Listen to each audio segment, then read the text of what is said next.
The story begins with Flum being crowned the new hero of the hero's party, but everything suddenly changes. A purple-haired man slams her against the wall and tells her to stop dreaming. It was all just memories. In reality, Flum was in a disgusting prison. Flum touches her scar, wondering what will become of her now.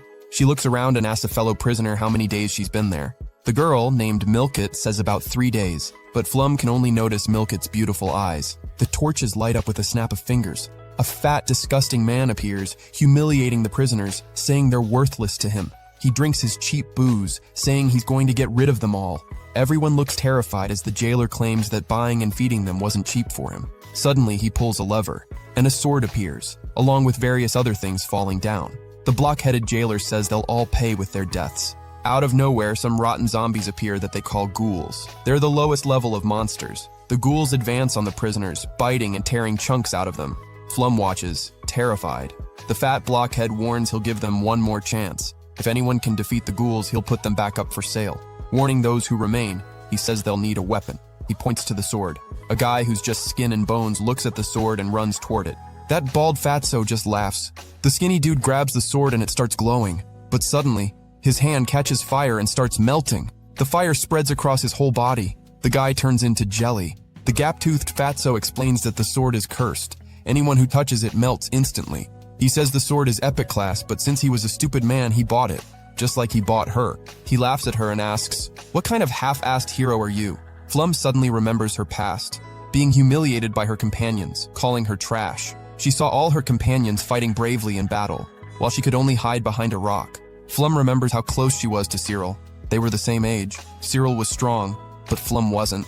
Flum only did household chores, only what she could handle. But when that purple-haired psycho was holding her against the wall, Cyril saw and just turned her back. He threw her to the ground and sold her to that gap-toothed fatso. But first, he grabs an iron and heats it up. He holds her down, brings the hot iron to her face. Flum screams for mercy, but he has none, branding her at any cost. Tears stream down her branded face. Back in the prison, Flum cries, thinking everything could have been different. A girl begs for mercy at the cell bars. The fat guy approaches and, without blinking, kills her. Flum, crying, begs not to die like this. The ugly fatso laughs, saying he paid a fortune for her being from the hero's party, screaming that she's useless. Trash. Flum cries hard, remembering her party and the humiliations she endured. That sleazy fatso sits down and asks why she doesn't grab the sword and fight for her life. Her only options were to die being devoured or give up, or fight for her life, even at risk of being melted like a marshmallow. Flum says she doesn't want either option, but she stands up and faces reality. She's going to die anyway. She runs toward the sword, but gets grabbed by one of the zombies that bites her leg, another on her arm, tearing chunks out of her. But despite everything, she stretches out and manages to grab the sword, smiling. She says she doesn't feel pain anymore. A purple fire covers her entirely. The sword's eye lights up. Flum falls to her knees on the ground, and her eyes glow strangely. The fatso wonders what's happening. Flum stands up, pulls the ghoul off her shoulder with one hand, throwing it against the cell bars. Shocked, the jailer wonders how she did it. He wonders how her wounds are healed. Flum, shocked, questions how she went back to how she was before. The fatso orders the monsters to devour her now. They advance on her, but Flum remembers Cyril's move and does the same, defeating all the monsters. Milkit looks at Flum, shocked. The jailer says she's amazing, and asks if she wants to do business with him. Flum kills him without thinking twice. With tears in her eyes, Flum thinks she deserves to live, and that she's not the trash everyone said. She looks at the sword and, being epic equipment, it disappears and becomes a mark on her hand. Flum runs to Milkit and calls her to leave, but Milkit asks if she'll be in Flum's service. Flum answers no, it's just for them to get out. Milkit says, "If I go with someone who won't be my master, I don't know what will become of me." Shocked, Flum thinks she doesn't know what it's like to have a life without being a slave. To take the girl, Flum tells her she'll be her master from that moment on. Milkit takes her hand, and the two leave, climbing the stairs. They arrive in front of a door and open it. In another place, there's a meeting where the Pope talks about the end of the 30-year war, but demons continue threatening human territory. Now, they'll unite with the heroes chosen by Origin. The bells ring, and in the middle of that vast city, Flum and Milkit are running. They run barefoot, but suddenly, a guy about 7 feet tall sticks his foot out and Milkit trips, falling into Flum's arms. The guys surround them, and Flum asks if she's okay. Out of nowhere, the guy behind her pushes her. Flum looks at them and leaves. On the way, Milkit asks if something happened. Flum says no. In another place, Flum sees that she can now use her weapon's Analyze ability. Important information appears on the weapon. She tests it and realizes she got lighter, remembering that instead of melting her body, it ended up healing itself. Flum is confused. Milkit says it's like it inverted, and Flum notices it's her supposedly useless ability. Reversal. Negative effects become positive, and melting becomes healing. She starts smiling, looking like a psychopath, and blurts out, "Of course I was never going to figure it out. Who would think of using cursed weapons?" She explains to Milkit that, thanks to her affinity, curses make her OP as hell. She turns around and celebrates, thanking the heavens. Flum vents, saying she always thought her affinity was useless, didn't know it could be used like this. Milkit responds that she doesn't understand very well, but she's sure her master is extremely incredible. Flum looks at her and says her reaction was lame. Flum extends her hand, pulls her, and they run off, because they don't have much time. She explains, if they want to survive, the most important thing right now is money. Milkit asks where they're going, and Flum says to the Adventurers Guild. In another place, the douchebag with purple hair says Flum decided to return to her village because it made no sense for her to continue traveling with them, that she decided to go back of her own free will. He states she wasn't useful to them. Cyril, the backstabbing snake that she is, agreed with him. Cyril remembers the day they talked and she agreed. She thinks she said horrible things to Flum. She remembers how much Flum helped her resist the pressure of being a hero and thinks how ungrateful she was. The purple-haired guy says Cyril is now worthy of him, stating she's a natural-born hero and he's a sage, and people like them were made to be together, like one soul. The kingdom was divided into 4 districts: Central, East, West, and North. Services and commerce were in the Central District. The East District was where the rich lived. The North District was where the royal castle was. And finally, the West District, where the poorest and most marginalized lived. Arriving at the guild, Flum tells the receptionist she came to become an adventurer. She asks the receptionist to issue a license for her. But the half-assed receptionist was filing her nails and told Flum they'd be better off becoming ladies of the night, inviting them to a brothel she knew. Flum gets pissed and says she can handle it, demanding the license. The receptionist says she's trying to warn her in a kind way. The drunks around start laughing at them. Coming down the stairs, a guy named Dine arrives and puts his hands on Flum's shoulders, telling the receptionist they should be more welcoming. Flum looks at him curious. He grabs a quest, signs it, and hands it to the girls. Flum thanks him. Diane says she doesn't need to thank him, shakes her hand, and she leaves. Flum thinks it'll be easy because she thinks it's rank F, just like the ghouls from the prison. Inside the guild, a guy asks Dine if he's sure, because those monsters on her quest are like 5 times stronger than rank F. Dine says he only increased the difficulty a bit to see if they can handle it. They toast and laugh at Dane's evilness. Flum and Milkit head toward their first hunt, but they have no idea what awaits them. Later, Flum tries to remove the slave mark but soon gives up, because the ink that human trash used on her is special. She gets discouraged, realizing she'll have to live with it forever. Milkit approaches her, and Flum stares at Milkit's eye, admiring how beautiful it is. Milkit, still in doubt, asks if Flum doesn't find her face ugly and disgusting, and still tries to understand why Flum hasn't abandoned her. Flum says she would never abandon her in the city, because surely she'd be in danger if left alone. Milkit questions her, trying to understand why Flum freed her from the disgusting cell. Flum says with complete sincerity, because I would feel sad and lonely. Milkit can't understand because she considers herself annoying and worthless, and even says it would be more advantageous for Flum if she sold her as another slave. Flum then exposes her true motives and says maybe she saved her out of pure ego. She says she's weak and useless, and that's why she was expelled and sold as a slave. She also says she saved Milkit to make her happy, and with that, still have a reason to keep living. Flum admits this was quite a selfish impulse, but that was the reason she took her in. Milkit can't really understand, but even Flum doesn't understand what she's feeling or doing. Meanwhile, at the guild, the despicable trash are betting whether the girls will come back or die on the mission. Dine arrives and one of the guys says he heard a slave trader was murdered recently. Dine says that's super normal in the underworld, but the guy says it was the church knights themselves investigating the crime, which is strange because normally it would be the royal army doing this type of investigation. Dean quickly concludes the reason is illicit drugs. Back to the girls, Flum and Milkit finally arrive at the mission location and notice the skeleton of an adventurer who was probably killed by a werewolf. And, to their bad luck, a werewolf appears. Flum uses the Analyze ability and realizes the monster has 512 attributes. Milkit asks if that's bad, and Flum explains that anything above 500 attributes is considered a rank D monster, and that they were definitely tricked by Dane and the woman from the West District Guild. But Flum is confident she can beat the werewolf because she currently has 995 attributes, and any adventurer above 1,000 becomes rank C. And to top it off, she has the curse's healing effects. which are extremely powerful. Milkit asks her to wait a bit and shows there are several werewolves lurking. Seeing this, Flum remembers Gaudio's teachings, which said monsters usually travel in packs. At that moment, the girls witnessed something insane for the first time. One of the werewolves started absorbing the others and gave rise to a grotesque creature, a kind of chimera. Flum quickly realizes this creature has over 1,800 attributes. The chimera notices the two and immediately attacks, but Flum escapes with Milkit in her arms, and the place where the chimera attacked starts spinning. Flum tries to attack the chimera, but ends up missing, so she tells Milkit to run to a safe place. The chimera attacks her again, but Flum dodges easily and realizes her body is much lighter and more agile. The chimera keeps attacking, and Flum realizes the creature is dumb and slow, so she takes advantage of an opening and hits the creature's torso. But when she was about to finish it off, the chimera uses the cut and spins its entire torso, delivering an attack on Flum. She manages to block in time, but is incredulous, trying to understand how the monster is capable of doing this. That's when she realizes she got a cut on her arm. And since everything the chimera touches starts spinning, her arm spins non-stop and she feels excruciating pain. To prevent it from spreading to her entire body, she quickly rips off her own arm and hides behind some ruins. Then her absurd healing power kicks in, and a brand new arm grows again. The fight continues, and although the chimera makes unpredictable movements, it's very dumb, and Flum cuts the creature in half. Believing she defeated the monster, Flum remembers she needs the werewolf's fangs to prove she completed the quest.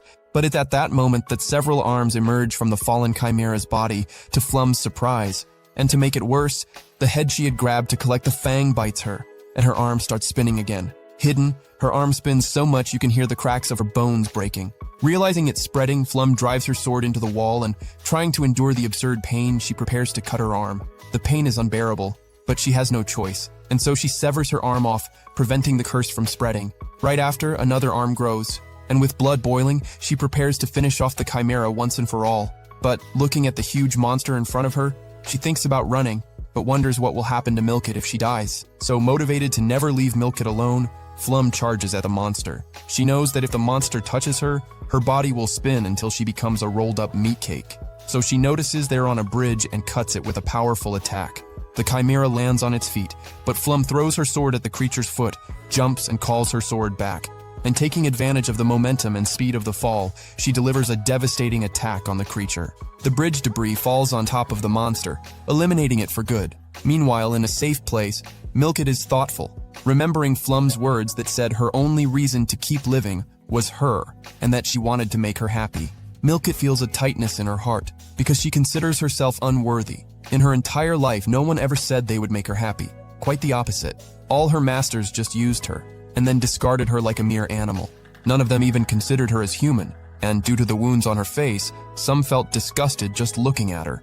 As the sun begins to rise, Flum finally appears, and Milkit is super happy to see her master alive and without any wounds. Flum collapses with relief because, since it was the first time she faced such a dangerous challenge, she felt very scared. Soon after, they went to a small stream, and Flum washes to remove all the blood and sweat from the battle. Previously, Flum had analyzed the gauntlets from the earlier adventurer's corpse and realized they were cursed, which would be perfect for her abilities. And stupid or not, she took them.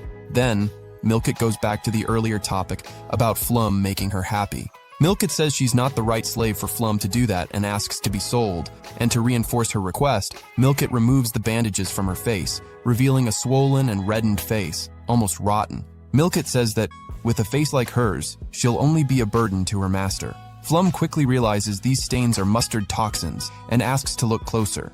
Milkit tries to get away from Flum, believing the toxin is contagious, because that's what her disgusting previous master said.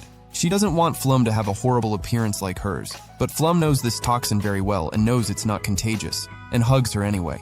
Flum says with love and care that something simple like this isn't even close to making her give up being her master. Milkit's heart warms up, because this is the first time someone has hugged her without feeling disgust or repulsion. Flum then promises she'll pull Milkit out of this darkness that imprisons her, and that they'll build a happy life together. Milkit says she doesn't know what happiness is, and Flum says that's okay, because that way, they can search for happiness together.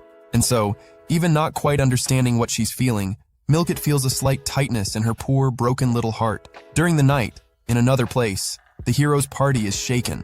Jean complains about Linus's horrible food and calls them all pathetic, because none of them can make decent food. Eterna throws it in Jean's face that Flum was the one who made the group's food, but the idiot had the brilliant idea of kicking the girl out. This irritates Jean. Then we realize that with Flum's absence, the heroes' party is slowly falling apart. A short time later, Flum and Milkit arrive at the guild and Flum hands over the werewolf fangs. The woman is impressed. An NPC with a dumb face doubts that a mere slave could complete a mission like that. So Flum knocks him off the chair and points her sword at his neck and says it was so easy to take him down. The NPC quickly realizes she's carrying an epic sword. Then Flum receives her adventurer's license and payment for completing the mission. Dine doesn't like this at all, and will definitely be scheming something. Later, Flum and Milkit go to an inn and dive into a huge plate of spaghetti. She thanks the owner, not just for the food, but for receiving 2 slaves and even letting them change clothes. The man seems like a good person and states, with a big smile, that he's the one who's grateful, because it's been a while since he had guests and they made him super happy. So, seeing they were finally treated like human beings, Flum can't hold back tears and tells Milkit that the next day, she'll buy clothes that look good on her. Milkit tells her not to worry about her because she's just a slave, but Flum rebuts and asks her to consider it an order. And so, a girl who lost everything she had, and a girl who never had anything prepare to start a new life together. The next day, Milkit gets a complete makeover and receives new maid outfits, much to the delight of Flum and the shop owner. Milkit still thinks it's wasteful for Flum to spend money on her. Flum keeps buying things for Milkit, but due to traumas deeply rooted in Milkit's soul, she can't understand why Flum is being so kind to her. She apologizes to Flum for making her spend so much money. Flum really doesn't like hearing that, and pins her against the wall. Flum makes it crystal clear to Milkit that when Milkit is happy, she's happy too, and lovingly asks her not to worry about silly things like that. Right then, some jerk NPC bumps into them on purpose, but since karma never misses, 2 bandits rob him immediately after. Flum notices the bandits are Dine's crew. Another victim of the bandits shows up asking for help. Flum puts on the cursed gloves and, with her reversal power, instead of becoming slow and weak, she becomes way stronger and faster, and takes off after the bandits. She quickly gets in front of the bandits, but they split up. Lucky for Flum, someone else runs past chasing one of the bandits and tells her to go after the other one. Flum easily catches the bandit by jumping off a wall and landing right in front of him. The guy tries to throw a fireball at her, but she dodges it effortlessly, grabs his arm, and snaps it like a twig. While dragging one bandit, the other gets thrown right in front of her. Turns out the one who caught the other bandit was a super cute little girl with her bangs pinned back and a dazzling smile. The little girl is a nun from the Church of Origin named Sarah. Despite her adorable appearance, Sarah isn't weak. She's got 1,069 abilities. Right after, they meet up with the man who got robbed. The guy introduces himself as Lichman Cathy, and Flum realizes he owns the Man Cathy shop. He thanks them both, and Sarah says defeating evil, ugly people is just her duty as a nun. Sarah introduces herself and asks who Flum is. Flum introduces herself as an adventurer from the West District and also introduces Milkit. The name Flum sounds familiar to both the guy and Sarah, but Flum quickly changes the subject and asks what they'll do with the bandits, since they'll definitely go back to stealing. While thinking about some kind of punishment for the bandits, Sarah remembers when she used to get in trouble at the church and got punished by the nuns as a lesson, and ends up getting sad. Flum explains that some evil people don't learn even when they're punished, and this makes Sarah even sadder. She then runs off to call her guard friend so they can decide what to do with the bandits. Lich, with a serious and worried expression, asks Flum for a private quest. Even knowing it might be illegal since there's no guild mediation, she decides to hear Lich's request, because he doesn't seem like a bad person. Lich explains that his wife has an illness that not even the most powerful clerics in the church can cure, but the disease can be cured with specific medicinal herbs. However, there's a problem. The church banned all kinds of medicinal herbs, claiming it defies Origin's will. And after reading several books, he discovered that the remedy that could cure his wife can be made with the Kialari flower. Flum is unsure whether to accept this quest or not, because if the church finds out, she's going to be in deep trouble. But when Lich says that without this herb his wife will die, Flum is moved and accepts his request. Sarah arrives with her friends, and when they see the bandits are from Dine's group, they immediately get discouraged. As church knights, they can use holy magic and bind the bandits with a magic rope.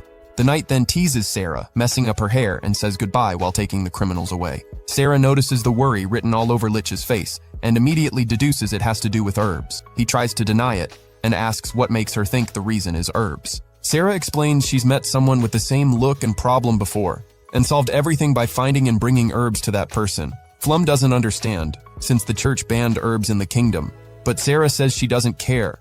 If someone needs help, the clergy's role is to help. Those were the very words of the heroine Maria herself. Sarah is a huge fan of Maria, and says with all her strength that if there are things magic can't cure but medicine can, of course they should use it. But very quietly, she asks them not to tell anyone she said that, because if they find out, she'll be punished again. She asks to let her help them, and both agree. Meanwhile, Dine finds out it was Flum who captured his men, and gets super pissed. He decides it's time to teach Flum a lesson, calling two really sketchy-looking guys. At night, Flum doesn't even eat dinner, and heads straight to the bathroom. When she heard Sarah mention the heroine Maria, it shook her and made her remember the moments she spent with the hero group, where, after a battle, Maria was going to heal her, but Jean stopped her, saying it would be a waste of magic. As cruel as what he said might seem, he was right, because healing magic doesn't work on Flum. In fact, it hurts her instead of healing.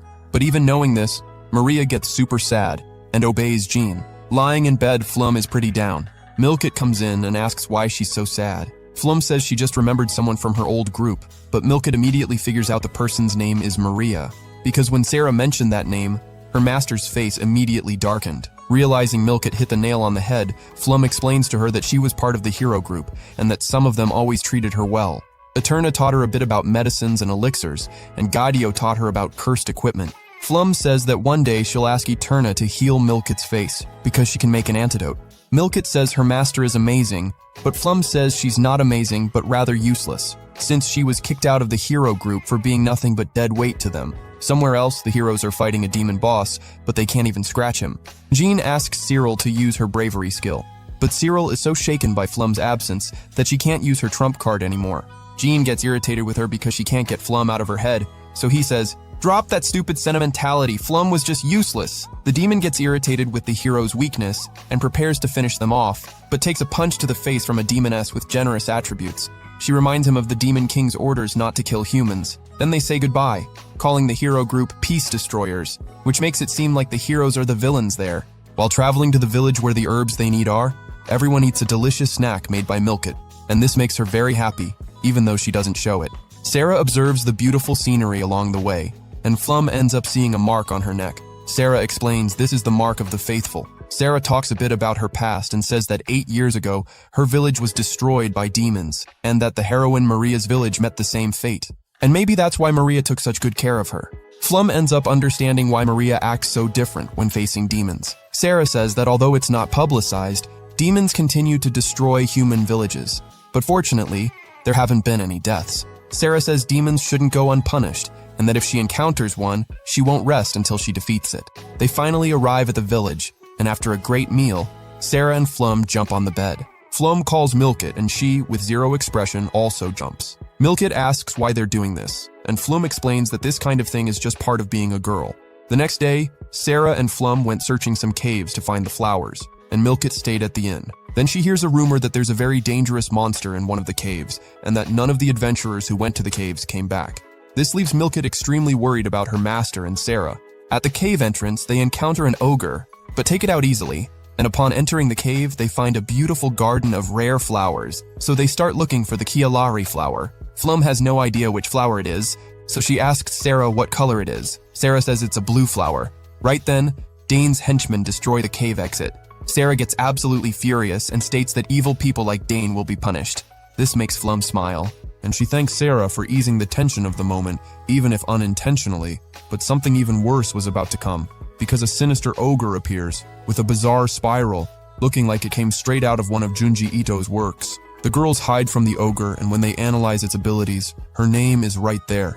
It's as if the creature only exists to get her. Sarah asks why Flum's name is in the ogre's abilities, but Flum doesn't know either, and this leaves them both pretty scared. Right then, the ogre attacks them and Flum saves Sarah, but ends up losing one of her legs. Sarah tries to heal her, but due to the nervousness of the moment, she forgets that healing magic has the opposite effect on Flum, which makes her feel even more pain. Sarah apologizes, and when the ogre approaches, Sarah grabs Flum and carries her as fast as she can. Flum manages to restore her leg, and both attack the ogre, but the monster is hard as steel. They run away but are cornered at the edge of a cliff, and before they're hit by another attack from the monster, Flum grabs Sarah's arm, and they jump into the abyss. The girls fall but don't get hurt. Relieved they escaped, they explore the place, and soon Sarah spots the church symbol on the ceiling, realizing this place belongs to the church. Further ahead, Sarah finds a magic lamp, and Flum lights it using mana. With the lights on, they realize the place is massive, and it looks like some kind of research lab, or experimentation facility. Flum gets distracted by a spiral pattern similar to the one on the monster from before, and almost falls into a giant pit right behind her. Looking down into the depths, Flum sees countless corpses, both human and monster, all dumped in the hole. Sarah gets curious, but to preserve the girl's innocence, Flum stops her from seeing that horrifying scene. Then Sarah hands Flum a book she found at the entrance. Flum opens it looking for answers about this place, and is shocked to see her own name written on the last page. At that moment, they hear a mysterious voice saying, "Help me, help me." They follow the sound to a completely white area filled with pillars where they find a girl with white hair. Flum offers to help, but when the girl turns her face, she says, "Found you!" Flum freaks out because the girl also has a spiral on her face, and to make things worse, the girl grabs Flum's hand and buries it in her own face, sucking her in. And to make matters even worse, the monster from before finds them. Flum asks Sarah to use healing magic on her arm. Since healing magic works like acid on Flum's skin, she plans to rip off her own arm to escape the monster. Against her will, Sarah uses the magic, and they both escape just as the monster attacks, hitting the white-haired girl in the process. They escape the monster again and return to the lab. To get away from the creature, they jump into the pit full of rotting corpses. Since Sarah hadn't seen the corpses before, she's horrified when she notices them, and Flum apologizes for not warning her. Flum starts searching for cursed equipment, believing there must be some among all these bodies. Sarah decides to help her search, but Flum says she doesn't need to, believing a nun shouldn't loot the dead. But Sarah says she doesn't care. She'll do anything to survive. She also promises to help find the Kialari flower to save Leech's wife and get Flum back to Milkit. At that moment, the monster drops right in front of them, and the impact throws a pair of cursed boots at Flum's feet. The leather boots, called Hatred of the Gods Epic Class, have a curse that reduces agility and freezes the user's body. But since Flum has the reversal ability, this only increases her agility and gives her the power to freeze her enemies. She then attacks the monster, freezing it in the process, but the monster won't go down no matter what, as if it's immortal. Flum then remembers a technique she learned from Gaudio, but it requires time and concentration to activate, so she asks Sarah to buy her some time. Excited, Sarah agrees and casts Divine Protection, a powerful shield to hold back the monster. Flum then concentrates and channels a power called Prana, a power that requires the user to have both the soul and mind free of any negative thoughts to work. And although Flum's swordsmanship is far from perfect, and her strike is just an imitation of Prana's true potential, she manages to unleash a powerful freezing blow on the monster, taking it down, or so she thought. Both collapse on their knees, exhausted and nearly out of mana. But even though she's terrified and wants to run away, Flum refuses to give up, because she knows she has to save Sarah and get back to Milkit, since she promised to make her happy. So she releases a much more powerful Prana and charges at the monster, striking its core and finally defeating it. Both collapse on the ground, exhausted and relieved. Unfortunately, another monster appears before them. But since they've spent all their remaining mana, neither can even stay conscious, and they pass out from exhaustion. However, a demoness easily defeats the monster and saves them both. Looking closely at the girls, the demoness immediately recognizes Flum, having seen her with the hero's party. Later, Flum wakes up in the flower garden and, noticing the demoness, realizes she's one of the 3 demon lords. The demoness named Negas is happy that Flum recognized her, showing that Negas has some kind of fondness for Flum and isn't evil. Flum analyzes Negas's abilities and realizes she's not one of the 3 demon lords for nothing. Her stats exceed 33,000. Negas, with a gentle and welcoming voice, says she won't hurt her, and confirms that she saved them. At that moment, Sarah attacks Negas, but gets trapped in a magic bubble like a tiny butterfly. Sarah says it's unfair and calls her a murderous monster. Negas finds Sarah's accusations terrible, and states that demons don't kill humans. But Sarah doesn't believe Negas and says both she and her sister Maria lost their families because of demons like her. But with a firm look, Negas asks if Sarah saw this with her own eyes, leaving Sarah speechless for a few seconds. Then Sarah says the people from the Church of Origin told her that, clearly showing Sarah is being manipulated by the church.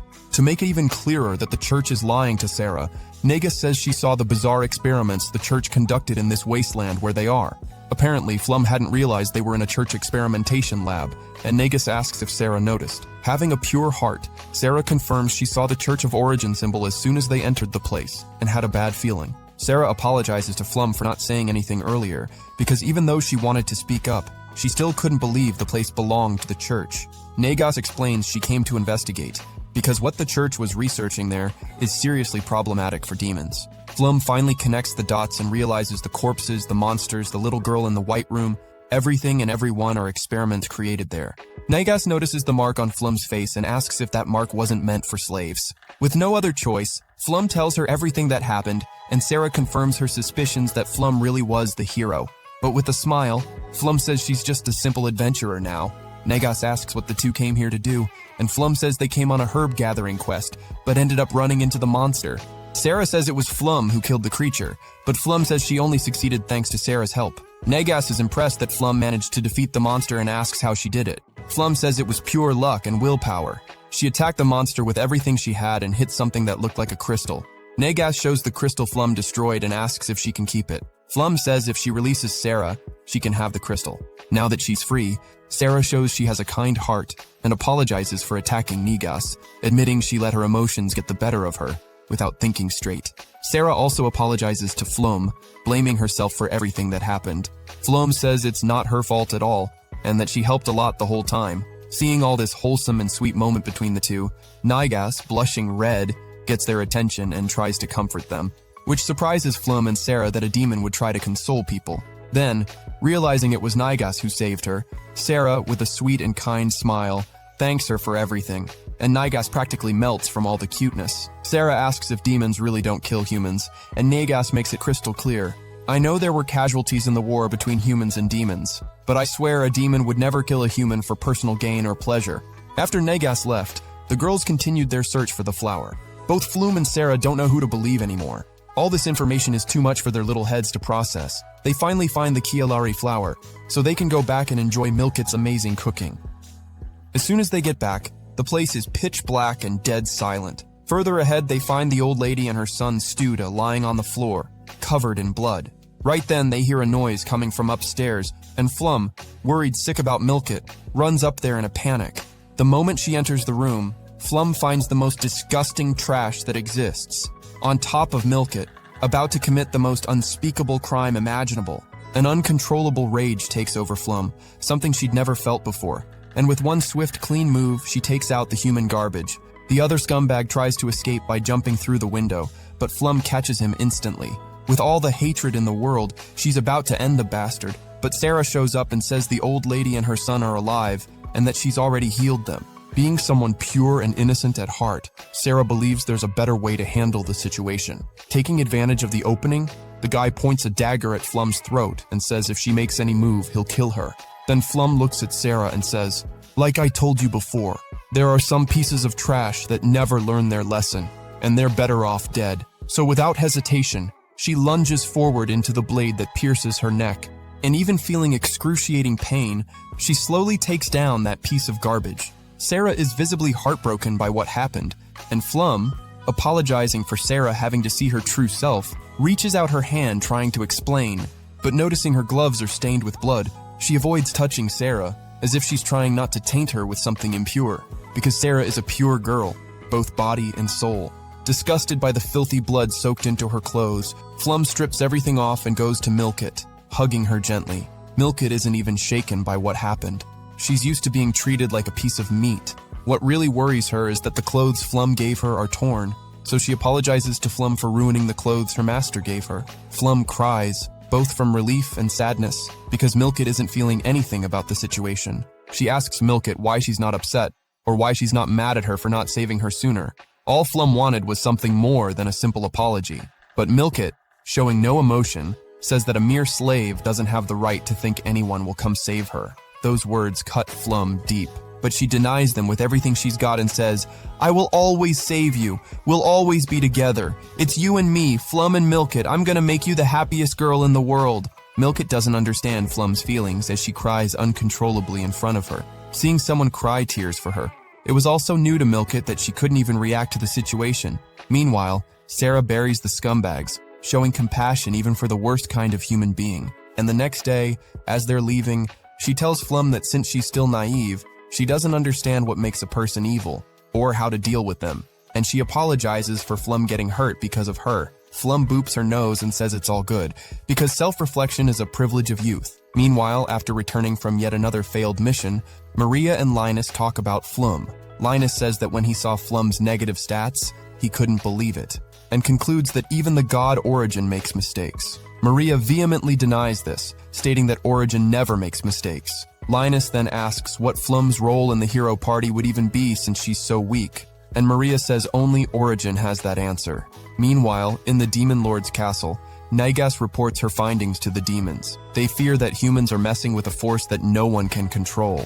It's at this moment we discover that the Demon Lord is an adorable little girl, and that actually, the demon commanders are just childhood friends trying to stop humans from screwing up the world and trying to show that demons aren't humanity's enemies. When Nygas was about to show her big discovery, she ended up remembering Sarah's cute face and accidentally showed the flower she got as a gift from her. Dying of embarrassment, she quickly switches to her real discovery, the broken core of the monster Flum defeated. Everyone's impressed, because not even powerful demons like themselves had managed to break a core. The Demon Lord asks who broke it, and Nygas says it was Flum. Xian can't believe it, because she knows Flum was a total weakling when she was in the hero party. Analyzing everything, they conclude that Flum's reversal power is the only power capable of destroying the orb created by Origin, and that the Church of Origin is keeping her close to watch her, since she's basically their natural enemy. The Demon Lord says that either way, they can't let the hero party or Flum get anywhere near the seal that imprisons something capable of threatening world peace. Later, Flum arrives at Leech's house and delivers the Kialari flowers. Leech asks where Sarah is, and Flum says she refused to come, because she was sure he'd want to reward her. But since she's a nun and can't accept rewards, she avoided going. Leech's younger sister, Welsie, appears and recognizes Flum right away. Flum asks how she knows her, and Leech says she's a newspaper reporter. Welsie introduces herself and immediately notices that the rumors about the hero Flum having a slave mark were true. As they chat, Welsie thanks Flum for finding the herbs her brother asked for, and mentions that the church has been keeping an eye on every place that has medicinal plants. Then she asks if Flum saw anything suspicious during her searches. Obviously Flum did, but afraid that Welsie might get herself into something life-threatening, Flum says she didn't see anything strange. That's when Welsie reveals she discovered that the church isn't banning the use of medicinal herbs, but monopolizing them. However, she still hasn't figured out why, so she asks that if Flum finds out anything, to let her know, so she can expose the dark side that Origin's church keeps hidden. She also reveals her power by handing a paper to Flum and recording her image with magic, because she can record everything she sees with her eyes, the perfect power for an investigative reporter. Then Leech thanks her from the bottom of his heart for getting the flowers and saving his wife's life, and to show his gratitude, he offers Flum a reward. Flum tries to refuse, but the guy insists, so she asks him to get her a simple place in the West District that she can use as a base. He agrees, and when they arrive at the address of her new base, Flum and Milkit realize it's a huge house. Milkit says her master deserves this, because she's always putting herself in danger for others. They enter the house and notice it's completely clean, and that someone's definitely living there. They hear a noise and Flum tells Milkit to wait, fearing for her safety. And it's at this moment that Milkit finally shows an expression of genuine happiness for the first time in her life. Checking out where the noise came from, Flum comes face to face with none other than her friend and former hero party member, Eterna. Eterna is shocked to see her there, because she thought she'd been sent back to her village. But upon noticing the slave mark on Flum's face, she gets pissed and asks who did that to her. Flum says it was that trash Jean. Eterna gets even angrier, calling him a worm, garbage, and a creepy virgin. Flum, confused, asks if Eterna didn't know, and she says no one knew, because if they had, they would have stopped it. Hearing this, Flum breaks down crying, relieved that her former teammates don't hate her. Eterna, regretting that she believed Jean's words, apologizes to Flum. A little while later, Flum introduces Milkit to Eterna, and just by looking at Milkit, Eterna recognizes the mustard toxin stains on her face. Since she'd already found the antidote ingredients, Flum asks Eterna to create an antidote for Milkit, and Eterna says it'll take 3 hours to finish preparing it. Later, Flum is excited, because soon they'll remove the toxins from Milkit's body and she'll be beautiful. But Milkit's past traumas, caused by one of her former masters who drilled into her mind that she was just a dirty, ugly creature, make her say that even if they remove the toxins from her body, she'll still be a dirty, ugly creature. And in a genuine act of love, Flum hugs her saying, "I will never leave you alone, because I'll always be by your side." The next morning, Milkit wakes up bright and early to get breakfast started in the kitchen. Flum rolls out of bed a little later, and when she walks in, she sneaks up behind Milkit and wraps her in a big hug. Milkit totally freaks out, and they both end up getting food all over themselves. Flum just laughs and tells her to chill out a little. I mean, They literally sleep in the same bed. Milkit, ever the dutiful one, says she'll clean Flum up real quick, but before she even gets the chance, Flum just licks the food right off Milkit's hand. Eterna watches the whole thing from the side, absolutely mortified. A little while later, everyone finishes eating and raves about Milkit's amazing cooking. Eterna mentions she'd love to try something made by Flum sometime. Flum fires back that now that Milkit's around, her cooking is basically irrelevant, because Milkit's food is on a completely different level, and she just keeps piling on the compliments, until poor Milkit is basically melting into the corner of the kitchen from embarrassment. Later, the three of them decide to go out shopping. Flum goes full retail mode and starts throwing things in the cart left and right. At one point, she spots this gorgeous dress, but can't decide if it'd actually look good on her. Milkit looks over and tries to share her opinion, but she's so shy and reserved that she misses her window, and the words just don't come out. A little further down, Eterna notices some gold-trimmed teacups and almost considers buying them, but one look at the price tag and she puts them right back. On the way home, Flum suggests that if they all chip in, they could totally get the cups for Eterna. Eterna says no, she doesn't want to be a burden, but Flum pushes back. If everyone's going to use them, everyone should pitch in, because they're all under the same roof, and that means they're a team. That actually hits Eterna pretty hard. She sighs and says she really wishes that Trash Jean had even a fraction of Flum's kindness. Right on cue, Sarah shows up, bouncing with her usual energy, and does a double take when she sees Eterna, since, you know, Eterna is literally a hero. The group heads over to a nearby plaza. Flum, curious, asks Sarah why she's heading to the West Church when she's part of the Central Church. Sarah explains that if she doesn't stop by, her night friends are going to miss her. That's when the guys show up and introduce themselves, Ed and Johnny. Ed immediately ruffles Sarah's hair like always. Flum introduces herself, and Sarah proudly announces that Flum is her friend. The two guys are genuinely pumped that Sarah finally made a friend outside of the churches, and Ed celebrates the only way he knows how, by messing up Sarah's hair even more. Johnny calls him out for it, but Ed just shrugs and says he can't help it. Sarah is way too adorable, and every time he pats her head, it's literally the same feeling as petting a puppy. Eterna nods in complete agreement. Finally, the two guys notice Eterna standing there, and react the exact same way Sarah did, which makes Eterna wonder if they're actually Sarah's siblings. Sarah says she's gotta get going. Flum remembers she had something to tell her, that the rich guy Leech left a reward for them, and thanks to the medicine they tracked down, his wife is doing great. She gives Sarah her address and tells her to swing by and pick up her share. Sarah refuses, because, like she said before, she can't accept rewards. She's a nun.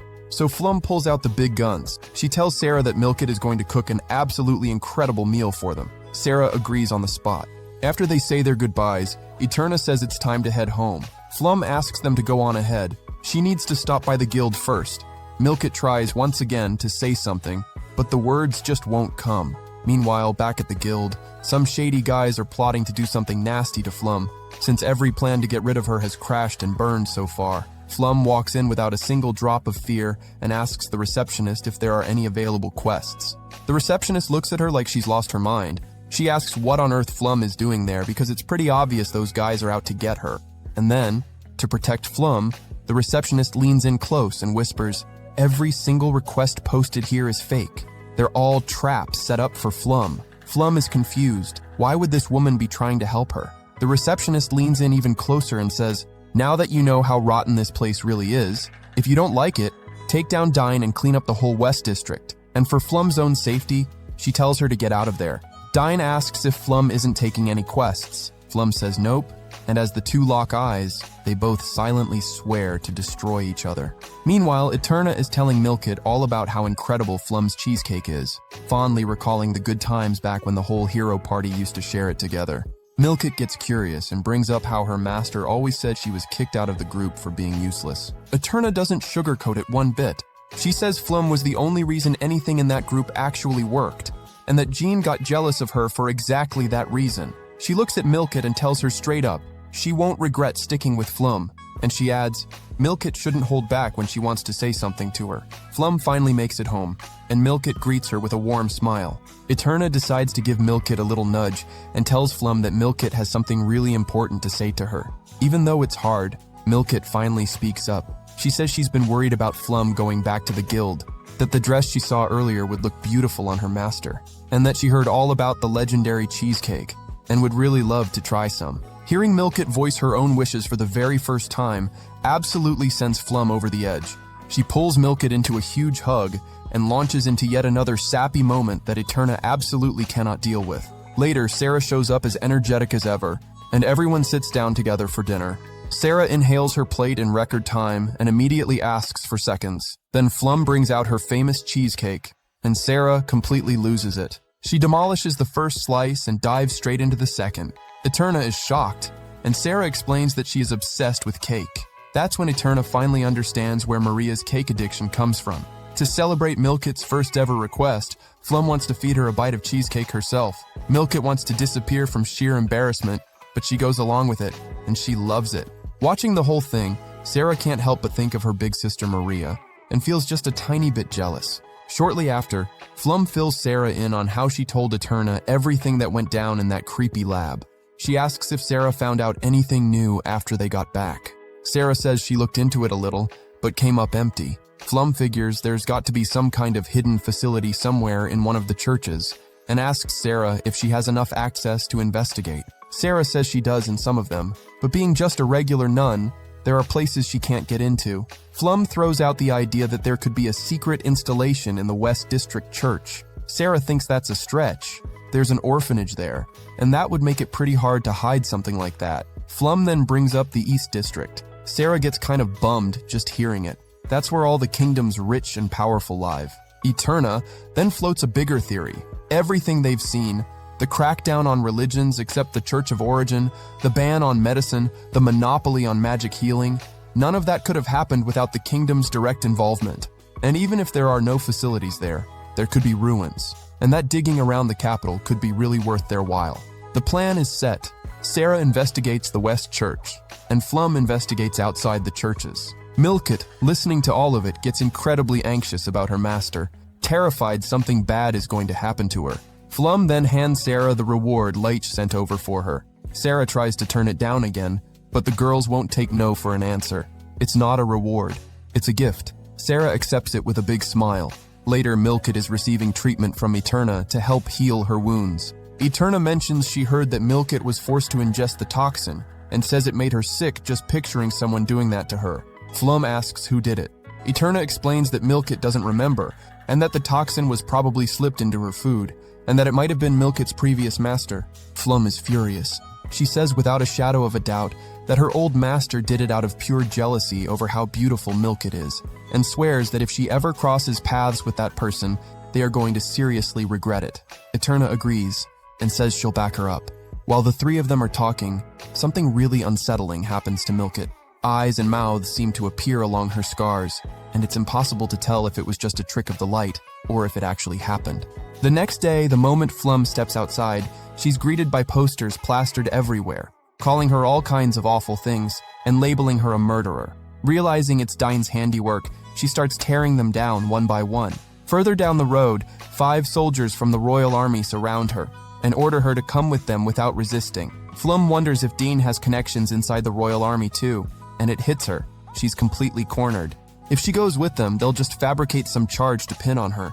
If she fights back, assaulting a royal guard is a serious crime. Total lose-lose. With no other choice, Flum bolts through the city in a desperate escape, Dine's thugs hot on her heels and not letting up for a second. She's freaking out about Milkit, because she knows these guys aren't just coming for her.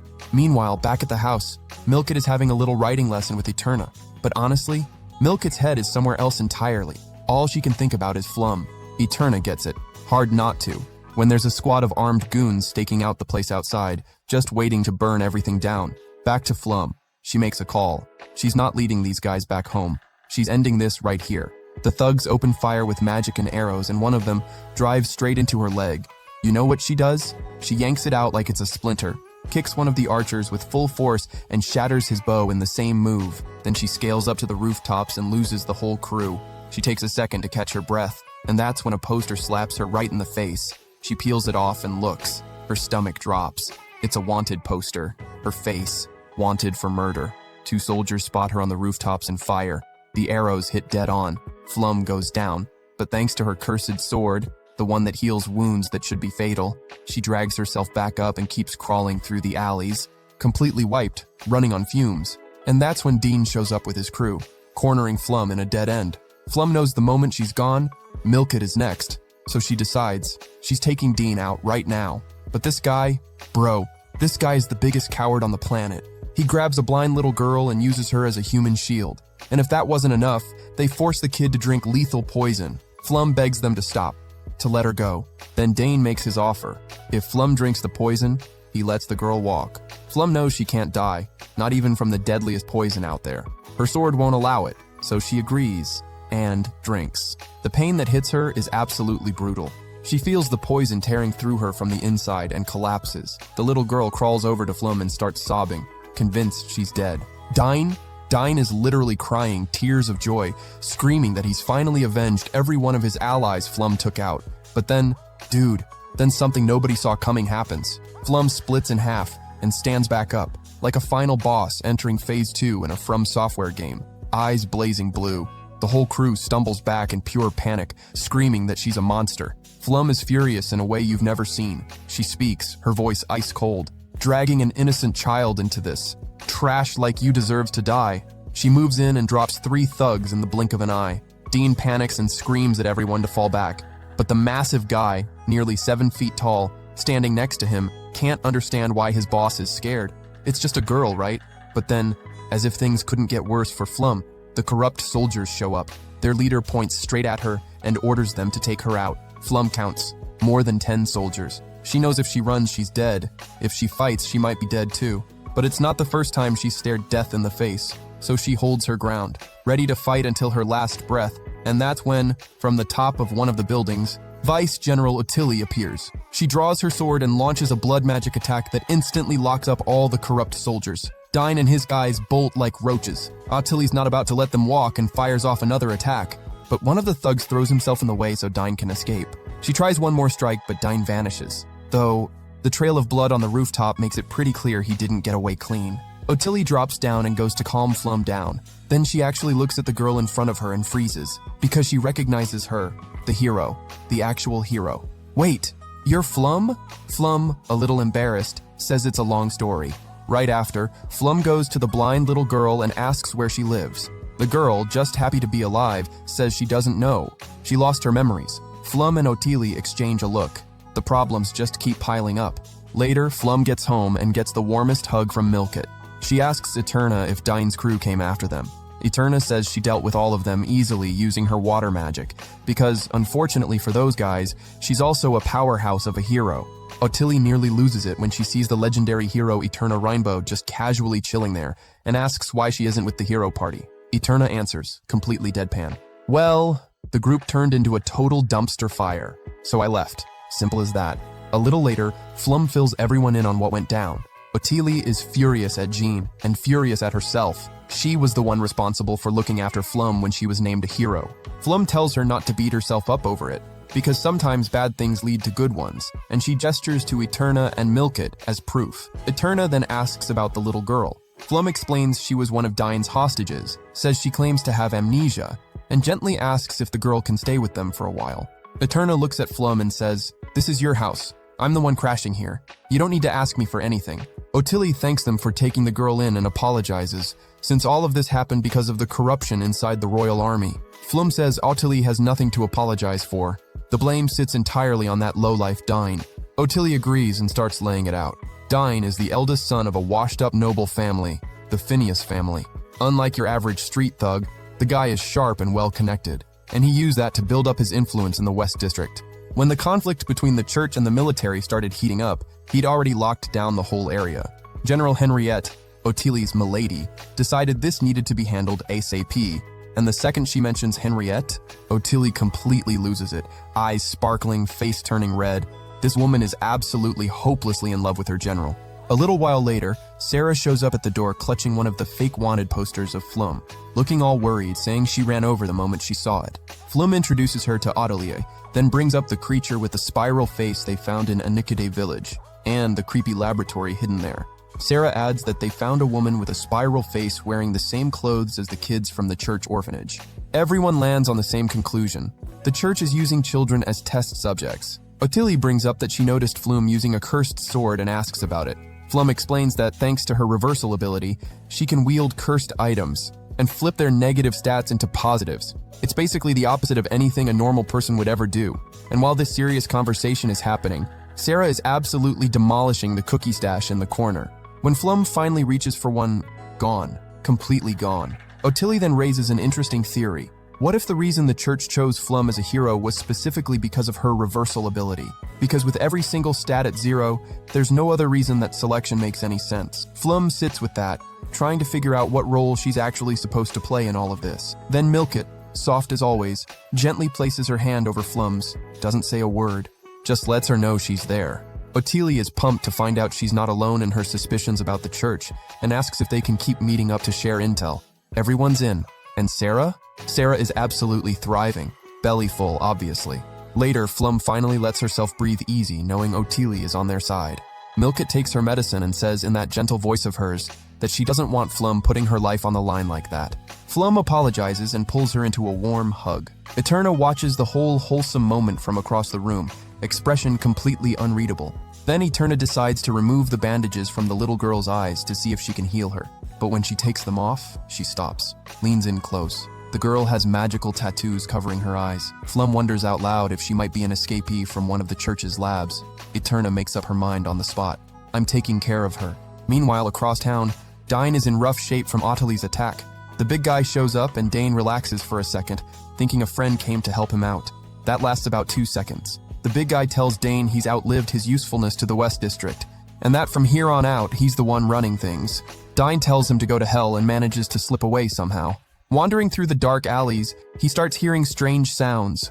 Moaning, wet, sickening noises. He follows them to see what's going on, and finds Phil, his most loyal right-hand man, or what's left of him. Phil is now a massive, shapeless mound of raw flesh, his face still barely visible, whimpering, terrified, completely broken. Dean stares at it, and realizes his problems just got a whole lot bigger.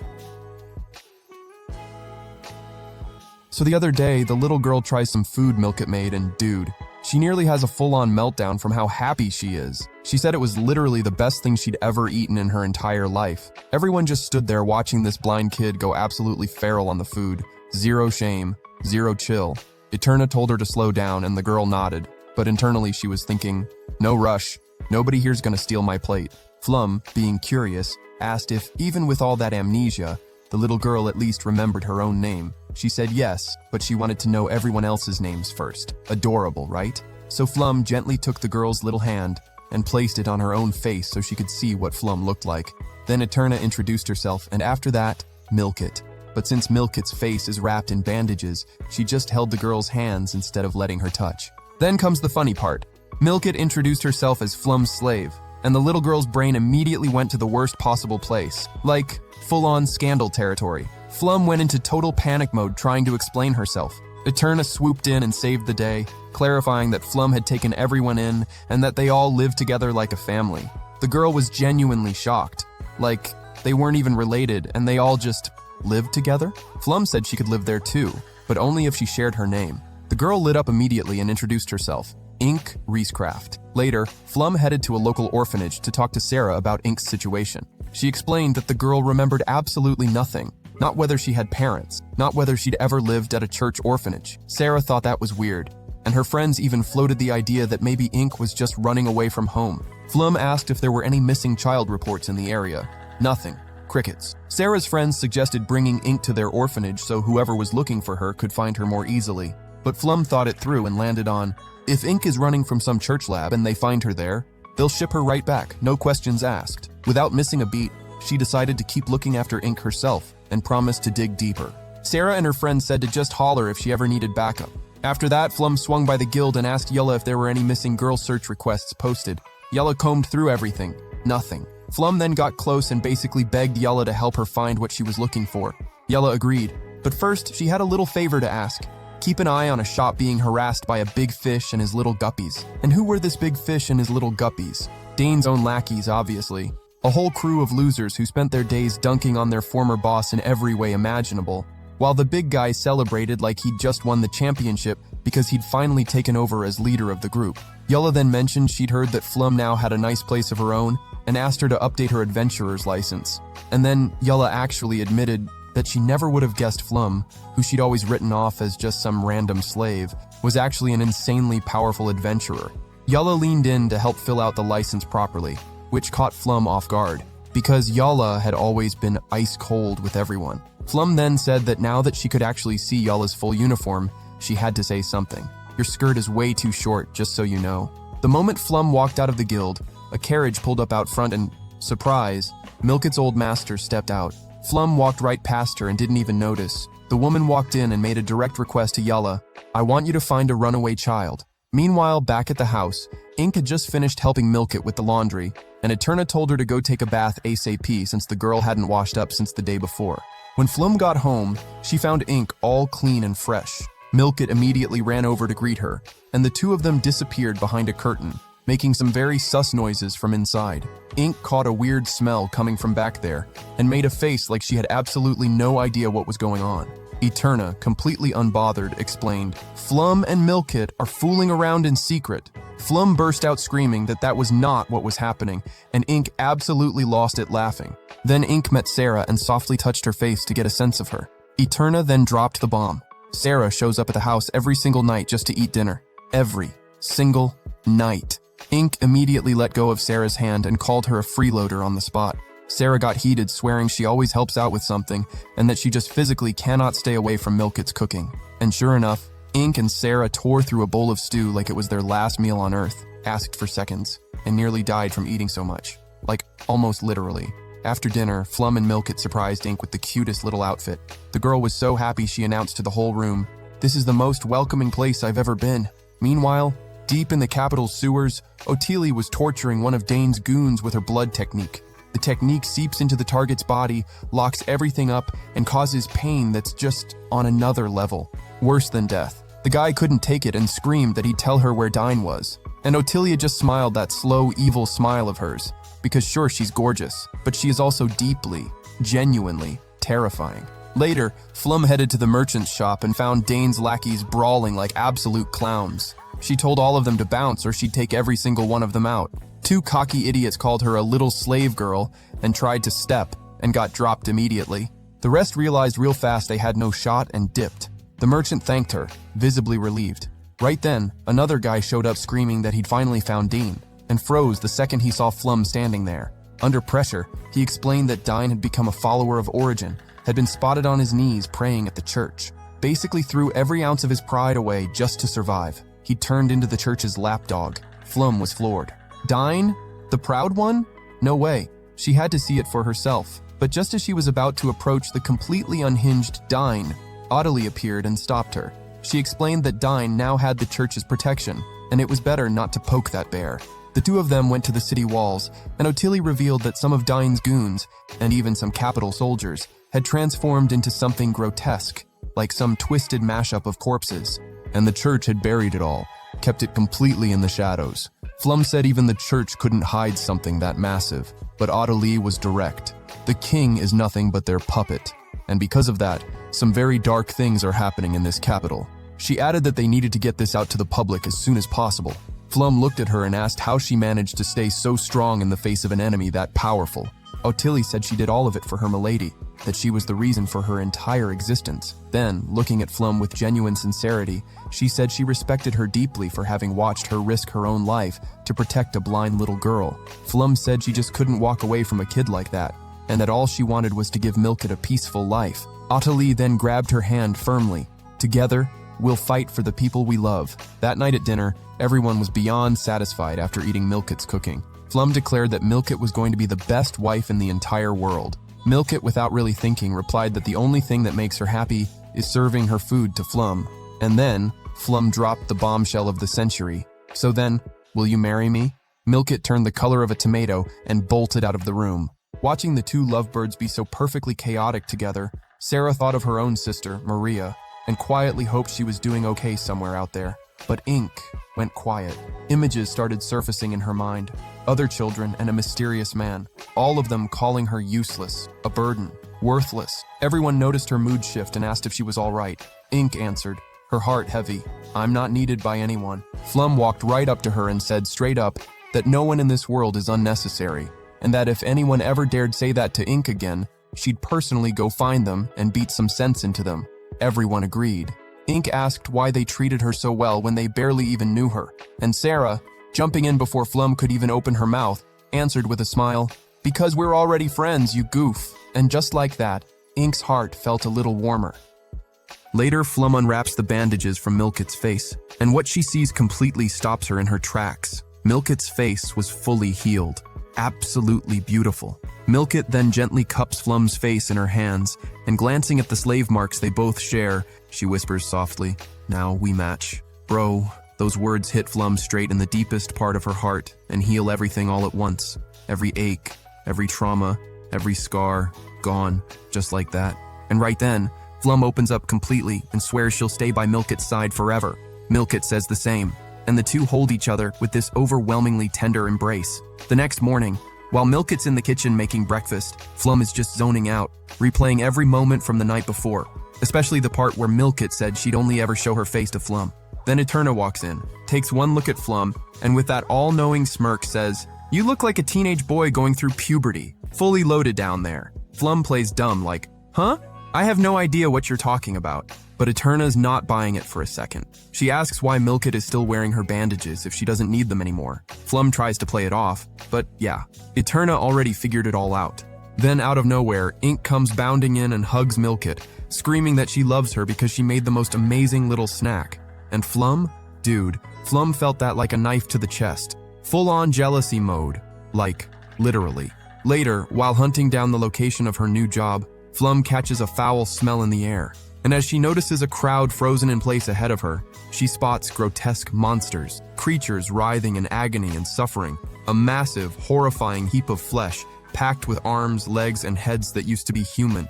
Absolutely nightmarish. Ed and Johnny show up alongside their leader, who orders everyone to stand back while they handle the situation. Afterward, Flum talks with the two of them and they break down what's going on. Normally, only knights from a nearby base would show up for an incident like this. But this time, high-ranking knights arrived, all rank B, probably from the Pope's inner circle. Ed concludes they came to cover up something that could expose the church. They warn Flum to stop wandering around alone, because according to witnesses, the victims who ended up in that pile of flesh were attacked by a swarm of floating eyeballs, literally, flying eyes. Flum tries to wrap her head around what the heck is happening, and then it clicks. There's definitely a church laboratory operating somewhere in the capital too. Walking through the streets, she thinks about how she's going to protect herself from the church's insane experiments. She remembers how back when she was still traveling with the heroes' party, she was always the one the monsters targeted first because she was the weakest, and it was Cyril who always pulled her out of danger. Now that she can hold her own, Flum realizes Cyril probably felt the exact same way she feels now. That constant, suffocating anxiety. She doesn't want a war with the church. She just wants to protect the people she loves. Meanwhile, the heroes' party returns from yet another failed mission. Everyone's heads down, and Cyril feels absolutely worthless for having written Flum off like that, to the point where she can barely even fight anymore. Shortly after, Linus makes Maria a proposal. Leave the heroes' party, just like Flum and Eterna did. He tells her they could travel the world together, and he'd show her all his favorite places. Maria thinks it sounds incredible, but something holds her back.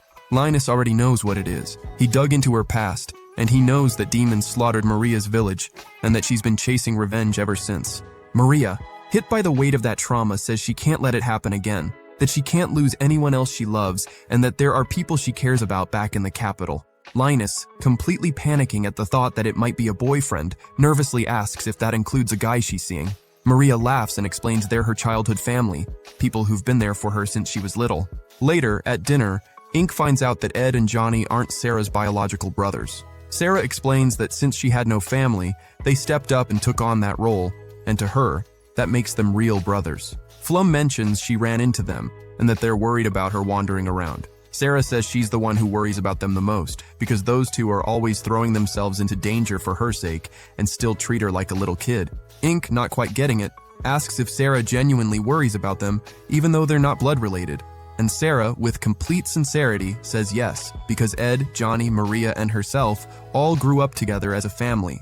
And to her, if you care about someone and you worry about them, that's what family is. She pulls Ink into a hug and says she considers everyone there part of her family too. That night, Ink can't sleep. She's hurting. thinking back on how she was treated like she was worthless by the people who were supposed to be her family. Eterna appears with a rose tea to soothe her heart. Ink asks how Eterna knew she was sad. Eterna answers simply that Ink reminds her of who she herself used to be, back with her own family. The next day, Sarah is walking through the streets absolutely starving, barely able to wait for Milkit's dinner. But then she overhears something deeply unsettling. Connus and Dine are going to fight to the death over control of the West District. Worried, she decides to call her brothers to try and stop it. They all gather under a bridge. Nearly everyone's betting on Connus, chanting his name. Meanwhile, countless voices are screaming inside Dine's head, and on the edge of total madness, he drops to his knees before Connus.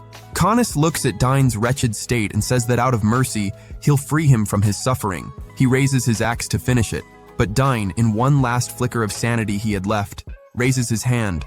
A desperate cry for help. Connus splits it clean in two without hesitation. Collapsed on the ground, buried under the screaming voices in his mind, one of them whispers for him to get up and kill his enemy. Dine's arm twists, transforms into a scythe, and in a single motion, takes off Connus's head. Dine screams Flum's name, convinced it was her who had done this to him. In quick flashbacks, we see a mysterious woman handing him an object bearing the same spiral that Flum had once destroyed. He cries out in joy, but then realizes it wasn't Flum at all. One of Connus's lackeys charges in with an axe and starts wailing on Dine over and over, screaming that he's a monster. And then, eyes emerge from the shadows. They burrow into the lackey's body like parasites. A second head sprouts. Another arm rips through. The man twists into that same grotesque ball of flesh, packed with writhing arms and legs, identical to the creatures from the day before. The eyes begin hunting everyone as the crowd scatters in pure panic. Sarah and her brothers sprint desperately from the eye parasites, but Sarah suddenly stops. One of the eyes is floating right in front of them. With tears streaming down her face, she tells them to go ahead without her. She wants to protect her older brothers because she believes Flum would do the exact same thing for the people she loves. But Johnny shoves her into Ed's arms and tells him to get Sarah as far away as possible because he's going to hold them off. In his final moments, Johnny shouts, "Ed, take care of our little sis." Sarah sobs as Ed runs with her in his arms. They reach a bridge. Sarah blames herself for Johnny's death, saying that if she hadn't dragged them out there, none of this would have happened. Without a single word, Ed picks her up and throws her into the river, because he realizes there's no other way out. And as he turns to face the parasites until the very end, he hopes with everything in him that Sarah grows up, falls in love, builds a real family of her own. And when that day comes, he'll be there, messing up her hair just like he always did. Sarah pushes forward, running from death, fighting with everything she has not to completely fall apart, because she just lost her family in the most brutal way imaginable. The eyes are still closing in. She tries to climb a wooden gate, but slips. And as she falls, Sarah looks up at the sky one last time, silently asking forgiveness from everyone she ever loved, accepting her cruel fate. And while all of this was happening, back at Flum's house, everyone was waiting for Sarah to come home for dinner, with absolutely no idea what had just happened to her.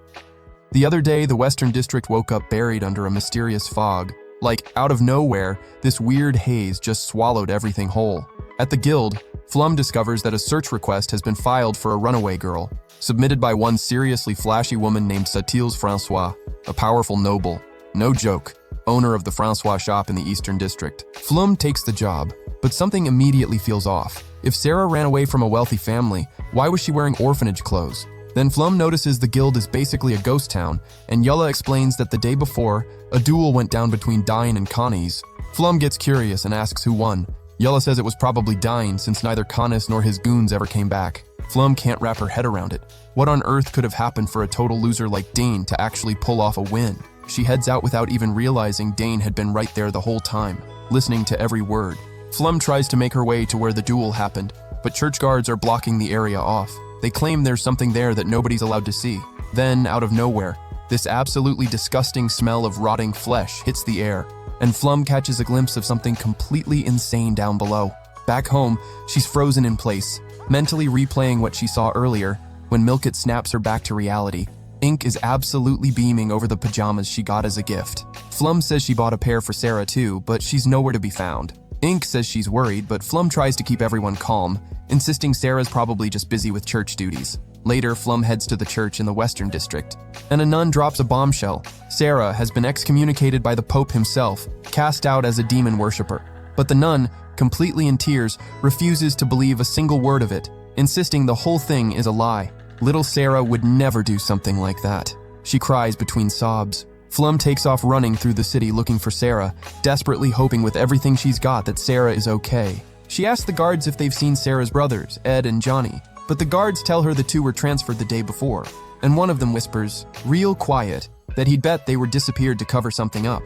Flum decides to look for Ottilie as a last resort, but when she gets to headquarters, General Henriette herself says Ottilie has gone missing too, and even she has no idea where she is. The general explains that the royal army has lost the king's trust entirely, and that they've decided Ottilie crossed the church, meaning she could be taken out at any moment. Flum mentions that Ottilie had wanted to expose the church's true face, and Henriette confirms that she was the one who asked Ottilie to do exactly that, taking full responsibility. Flum says that the last time she saw Ottilie, she promised that next time they met, she'd have good news, which makes Flum believe she must have found some kind of lead. Henriette confirms it. She reflects on how Ottilie had always been by her side, like a shadow, and admits that if she weren't a general, maybe she could have returned her feelings. As she walks with her head completely hanging low, Flum starts connecting the dots. Sarah and Ottilie were suspicious of the church.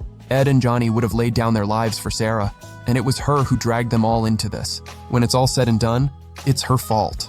That's when, right in the middle of that thick fog, Milkit reaches out and takes Flum's hand. She pulls her to the bridge and tells her that her master did nothing wrong.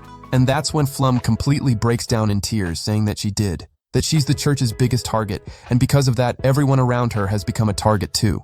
She says she can't take it anymore, and apologizes to Milkit for being the worst master in the world. Just as she'd promised that she would only show her face to Flum, Milkit unwraps her bandages and tells her that she only learned what it truly means to live after meeting her. She never imagined that grocery shopping, cooking, or even washing the dishes after lunch could be so much fun.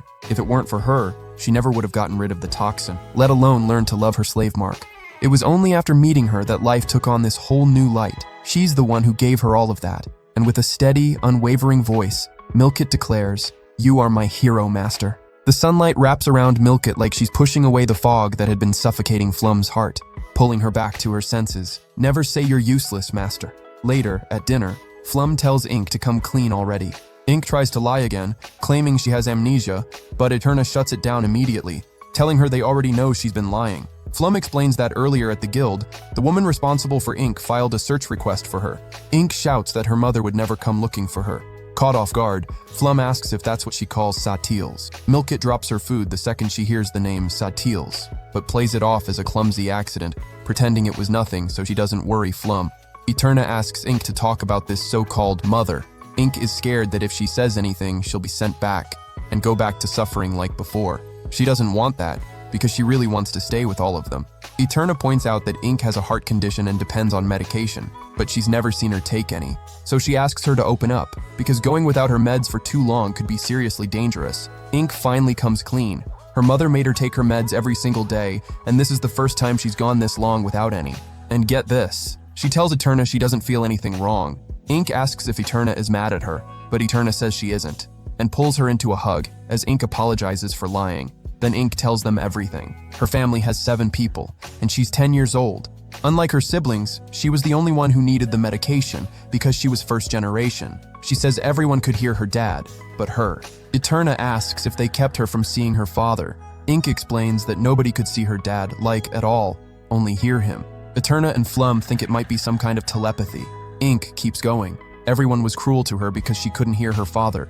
She only realizes that now, because Flum, Eterna, Milkit, and Sarah are genuinely kind and warm to her.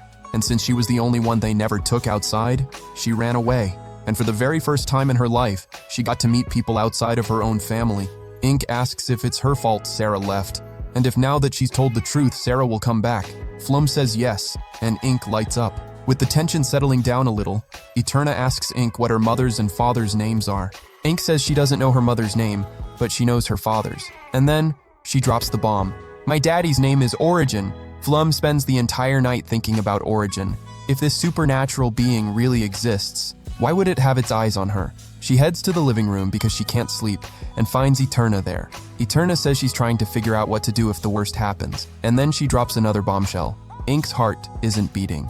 Meanwhile, in the Demon Palace, John and Shaytum are arguing about Nagas heading into the kingdom. Shaytum says Nagas must have found something worth having over there and can't wait to see what she brings back this time. While walking and turning the whole situation with ink over in her mind, Flum pieces together clues and accounts from people around the city until she finally reaches the last place Sarah was seen.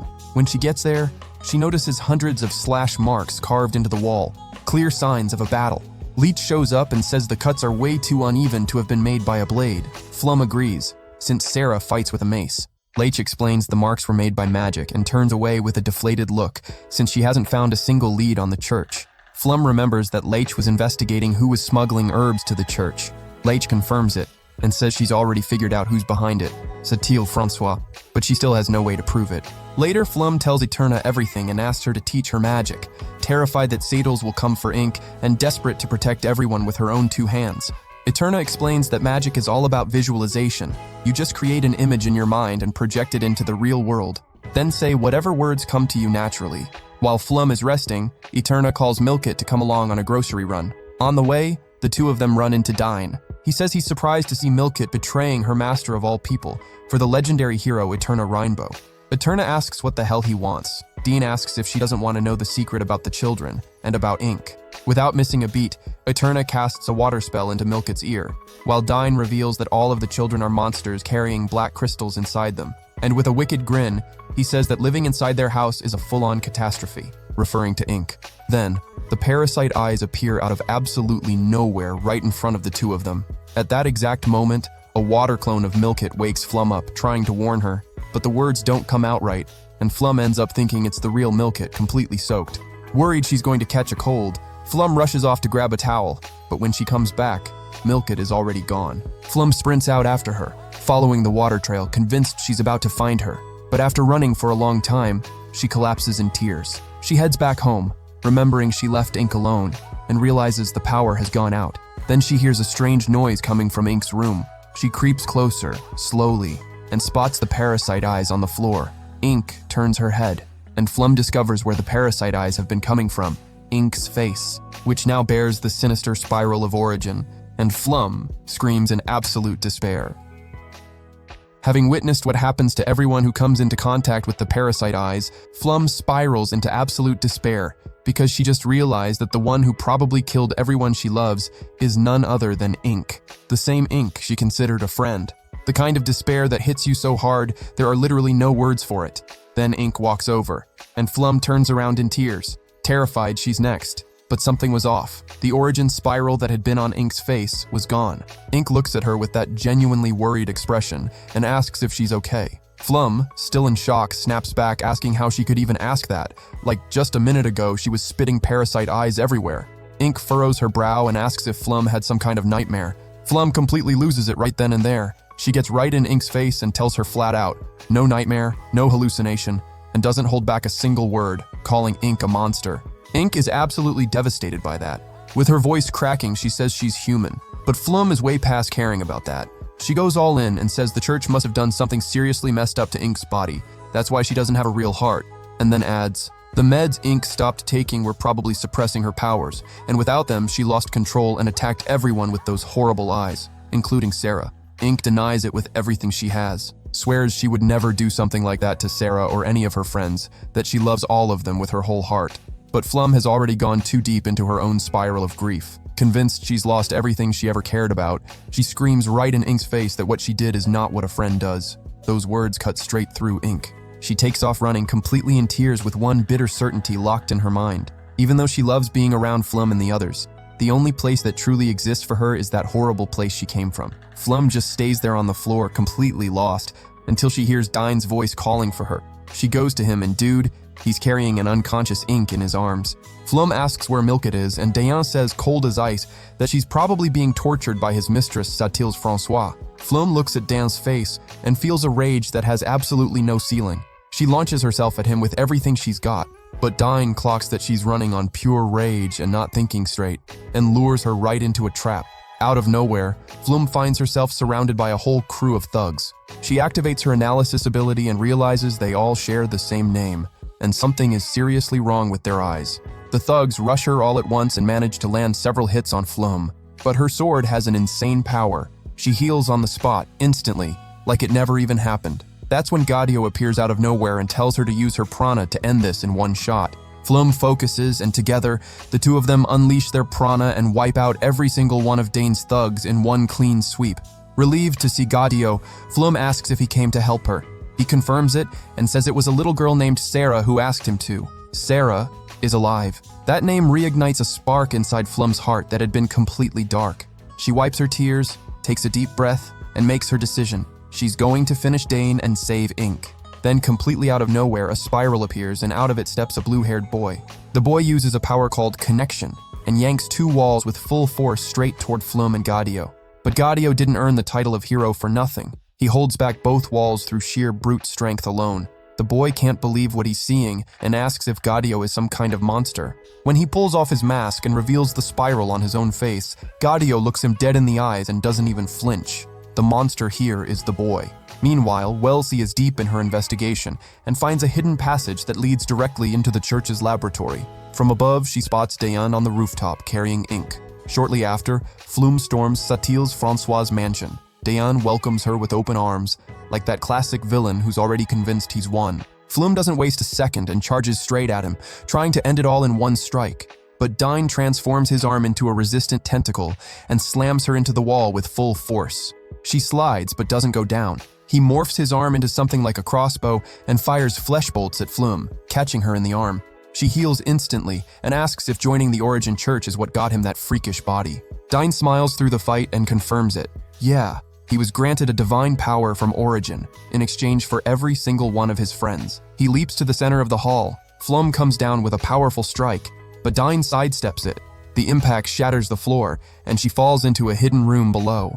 Looking around, Flum realizes this place is a torture chamber. Dine explains, with that crooked smile of his, that Milket's former mistress, Satil's Francois, has some pretty disturbing hobbies. Flum tries a long-range prana wave to break free from the tentacles, but Dayan dodges it and even manages to slash her in the process. She staggers for just a second and he takes full advantage, pinning her down with his tentacles. Then he grows two more arms and starts choking Flum out. While he's squeezing the life out of her, Dine launches into that classic villain speech about getting rid of his last regret, about not caring about Saddles' orders not to kill Flum, about how he's going to take over the Western District. Actually, scratch that, he's going to take over the entire kingdom with the power of Origin. Flum barely breathing, barely able to make a sound. And then comes the memory of Eterna telling her that to use magic, she just needed to say whatever words came to her naturally. And the words that came were, reverse. Dine's tentacles start rotting on the spot. He tries to attack again, but Flum hits him with reversal once more and destroys the next tentacle before it even gets close. Dean can't wrap his head around how Origin's divine power is failing like this. And Flum, catching her breath, says with a little smirk, "That's what you get for trusting some shady power from Origin, you idiot." Dine hits rock bottom. He fires every single tentacle at once, but Flum combines her prana wave with reversal and launches an attack that obliterates everything in one go. And that's when it fully clicks. She has the power to reverse Origin's own power. Maybe that's exactly why Origin has been coming after her so hard. Dine, who was all swagger just minutes ago, starts shaking. A woman's voice echoes inside his head, repeating louder and louder, "Flum apricot, Flum apricot, Flum apricot." Dane tries to make sense of why Origin is so terrified of one girl. Flum closes in and asks with the calm of someone who already knows they've won, has he given up? Is he scared now? Dine screams that he still has one last card to play. The parasite eyes appear, and he explains that this is the true power granted by Origin, channeled through a black crystal implanted inside him. And that's the moment Flum remembers. Ink also has a black crystal, where her little heart should be. One of the parasites enters Flum's leg and starts growing a new one in its place. Without hesitating, Flum cuts her own leg off in the most brutal, no-nonsense way possible. And then the biggest realization of all hits her. Ink never knew she was creating the parasite eyes, never knew she was attacking people. That power doesn't belong to Dine at all. It's Ink's power, being controlled without her ever knowing. And she was right. One of Ink's eyes regains consciousness, and the moment it recognizes Flum, every single one of the others stops immediately. Dane completely falls apart. The voices in his head scream, "We want to connect. We want to bond!" Flum breaks down crying. She realizes just how badly she messed up.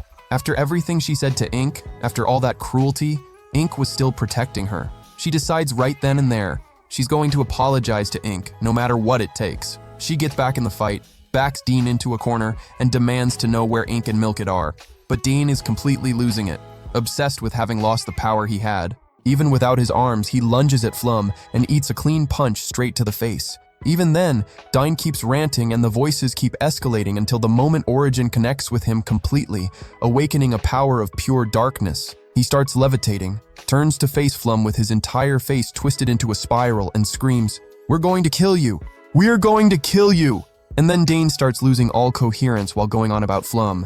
It becomes painfully clear that from the very first day he saw her, he became completely, unhealthily obsessed with her. Flum remembers he has a core implanted inside him, and since she already knows she can destroy those crystals, she locks onto it directly with her sword, activates reversal at full power, and destroys the black crystal in one shot. Dean collapses into a twitching heap of raw flesh, still breathing, lying on the floor, completely stripped of any power. Flum looks down at him and speaks, with the weight of someone who has been carrying way too much. "How many people must you have sacrificed for your dream? I hope you die drowning in regret." Flum tears through the dark hallways of the mansion, desperately hoping that Milkit and Ink are still alive. Meanwhile, Milkit wakes up and immediately realizes two things. She's completely restrained, and her old mistress is staring down at her with that same twisted, disgusting smile. Saddles greets her like nothing's wrong, then says with full sarcasm that after all this time apart, Milkit has actually learned to act almost like a real human being. She grabs her old little doll by the face with that cold, revolting indifference. But the second Milkit calls out for Flum, Satils completely loses it. She lands a hard hit on Milkit and makes everything crystal clear. They're in a hidden room deep inside the mansion. No one is coming to save anyone. She's going to tear Milkit apart in ways even worse than before, and she better start obeying, just like the old days. But Milkit isn't the same person anymore. Even completely defenseless, she looks Satils dead in the eyes and says the only person who gets to give her orders is her master, Flum. That sends Satils into a full-on rage. She starts whipping Milkit over and over again, desperate to get some kind of reaction, some flicker of pain on that face, but Milkit doesn't break. Meanwhile, Flum runs straight into Welsie in the hallway. She asks what she's doing there, and Welsie says she heard there was a secret room somewhere in the mansion and came to check it out. That was exactly what Flum needed to hear. She practically drags Welsie by the arm and tells her to take her there right now, because that's where Milkit and Ink have to be. And back in that room, the torture keeps going. Milkit spots Ink unconscious on the floor beside Saddles. The sadist picks up a multi-pronged dagger and says with genuine excitement that she's so glad Milkit fixed up her own face, because now she gets to ruin it all over again. Milkit holds firm, doesn't flinch. Furious, Saddles knocks away the support holding Milkit up and shows her what's waiting below. A trap covered in spikes, and if by some miracle she survives the fall, the ghouls Satils releases will finish the job. Slowly, very slowly. Even so, Milkit doesn't panic. She keeps calling out for Flum, and that starts to get under Saddle's skin. She mutters that the old Milkit never reacted to anything, that torturing her was barely even fun. But then, a crooked smile of sick pleasure spreads across her face, and she says, "That's fine. Breaking Milkit all over again from scratch is going to be a blast." And then she tears her clothes. Even then, Milkit keeps her gaze steady. She believes Flum is coming. And right then, Flum shows up. She blows through a solid steel door like it's cardboard. And with all the rage she's been holding back for way too long, she starts punching Saddles in the face, again and again and again without stopping, until Milkit calls her name. Flum pulls Milkit into a tight hug, relieved beyond words that she's okay. Milkit looks down at the slave mark on her own body, that mark that represents the unique bond between the two of them. Then Flum frees Ink, begs for forgiveness for all the awful things she said to her, and holds her close with a completely broken heart, grateful that Ink protected her from Dine. That's when an invisible force grabs Saddles by the hair and hurls her straight into her own trap. She gets devoured by her own ghouls. Two seriously weird figures step out of a spiral, one of them being the boy from before, and the other a strange entity that Milkit points out as one of the people behind the kidnapping. The figure introduces herself as the mother and thanks Flum for looking after Ink. Flum asks if she's the one who put that spiral where Ink's face should be. The mother explains that it's an implanted core, and that every child in their group, including the boy and Ink, has a black core where their heart should be. The boy then points at Ink and blurts out that she, unlike the others, is the only useless one in the whole group. Ink is furious. She fires back that Flum and her friends never once, not a single time, called her useless. The mother smiles and says she's glad Ink made friends, but that family is far more important. She extends her hand for Ink to come back home, but Ink is done with all of it. She says those people are not her family, that the world she used to live in was completely messed up, that it wasn't until she left, until she actually lived with her friends, that she understood what it really means to smile, and that she wants to stay with them forever. To her, her dear friends mean so much more than any so-called family. The mother shifts her tone and says Ink can't live in normal society, that she's a disgusting monster who expels parasite eyes, that she can't survive without her medicine. But Ink doesn't back down. Her mind is made up. So the mother kicks her hard, calling Ink an ungrateful little waste. Flum steps in front of her immediately and asks this creature if she seriously still has the nerve to call herself a mother. The mother doesn't really care about that. She says what actually matters is the fact that Flum can destroy black cores, and that she's going to love doing a little research on that body of hers. Then she blows a creepy kiss and vanishes before Flum can get to her. Flum turns back to Ink, who is in Milket's arms. Ink says she's made her decision. She wants to die as a human, that she's terrified of turning back into a monster and hurting the people she loves. She reaches for Flum's sword and points it at the core in her own chest, asking Flum to end it right now. At least if it's by Flum's hands, she'd die as a human. That's the moment when Milket surprises everyone. She gently wraps her arms around Ink and says she recognizes that place. The Ink standing in front of her right now is exactly who she used to be. Someone who had given up on everything, lost in a dark place where no one was coming to save her. But then she met her master, and everything changed. And Ink can change too. Ink breaks down crying, says she still wants to play with them, take baths together, have fun. Flum gets down on her knees and says she wants to save Ink more than anything. But since Ink has a black core where her heart should be, she doesn't know how yet. And then Welsie shows up, with Gaudio by her side, and Eterna, who, to everyone's absolute relief, is alive. Ink sprints straight to Eterna and hugs her with everything she has, so relieved that her basically a mom figure is okay. Later, back home with everyone together, Milket serves tea while Flum and Gaudio talk. Flum asks if he managed to take down the weird boy. Gaudio says no, that the moment the boy realized he was going to lose, he just disappeared. Flum then asks how he found Eterna. Eterna explains that she used her water magic to help Milket escape from Dane, and that when she was running from the parasite eyes, they suddenly just stopped chasing her. Flum figures it out immediately. Ink saved Eterna too, without even knowing it. Flum asks Gaudio where he found Sarah. He says he found her in demon territory, and that none other than Nagas saved her from the parasite eyes. Flum jokes and asks if Nagas fell head over heels for Sarah the moment she laid eyes on her. Gaudio confirms it with a completely straight face. Then he reveals that, unfortunately, Sarah's brothers didn't make it. But even completely shattered, with a broken heart, Sarah begged Gaudio to go save Flum and her friends. Gaudio then says that in order to trust the demon Nagas, he asked her to reveal the demon's true goals and everything they knew about Origin, and what she told him changed everything. The real objective of the heroes was never to defeat some demon king, it was to undo the seal on Origin. In the past, Origin was considered the ultimate dream machine. Capable of generating infinite energy, it brought prosperity to all of humanity. But that dream went south fast. Origin corrupted people's minds, turning them against each other, driving them to kill, and humanity destroyed itself. Somehow, as if the world itself rejected that ending, a new humanity was born, and among them, a few with exceptional powers who came to be known as heroes. The first hero sealed Origin, which was the root of all the evil. But then, in the present day, the church summoned new heroes, except this time with the exact opposite goal: break that seal. The whole story about defeating the Demon King? Just a cover. In reality, it's the demons who have been protecting Origin's seal all along. Gaudio also believes that Origin's power is somehow leaking out, which would explain Dane's abilities. And he suspects there's a traitor among the demons because when the attacks happened 8 and 10 years ago, the one pulling the strings behind the scenes was the church itself, which teamed up with certain demons to attack villages. Flum realizes immediately that's the incident both Sarah and Maria survived. Gaudio adds that in the middle of all that chaos, pregnant women were abducted. 5 children were born and used as test subjects in the church's experiments. Flum is disgusted. On top of using monsters in their experiments, they used kids. Gaudio reveals that he lost his wife in a battle against those creatures. Flum is stunned. He says that's why he joined the hero party in the first place, to gather intel and to get revenge. Eterna follows up by saying the church doesn't care one bit about the lives of its own people. And then, without any fanfare, Eterna shows exactly why she's a top-tier surgeon. With Flum's help, she destroys Ink's black core, and in its place, implants a working heart that they took from Dane himself. Meanwhile, far away from all of that, Maria, completely unaware that she's being manipulated by the church, hands Jean a black core and mentions she gave one to Cyril too. Since Jean is absolutely obsessed with Cyril, he takes it without a second thought. In the fight against the demon Sion, Jean shocks everyone by unleashing a freezing firepower that instantly freezes Sion's arm solid. Back at the Demon King's castle, Sion wonders if the heroes have started using Origen's power. Shaytum responds that's impossible, that the book containing the sealing ritual is locked away under maximum security, and that the only ones who know where it is are her and Diza.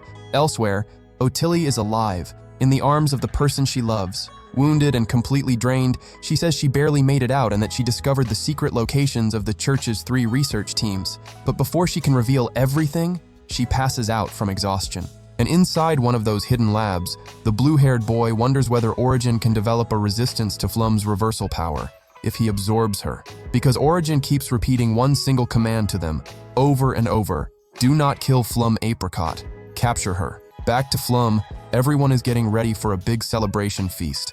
Milkit warns everyone that she tried some new dishes for the first time and is worried they might not have turned out well. But Flum says that since Milkit's the one who made them, she already knows everything is going to be amazing.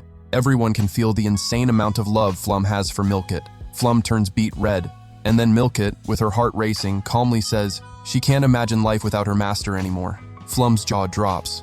A few days later, Flum heads to the guild looking for a job, and for the very first time, Yulla calls her by her name. Flum is caught completely off guard, and with a genuine smile, Yulla pulls out a quest just for her. And just like that, the anime comes to an end. Thank you so much for watching, sending you all a big hug, and I'll see you next time.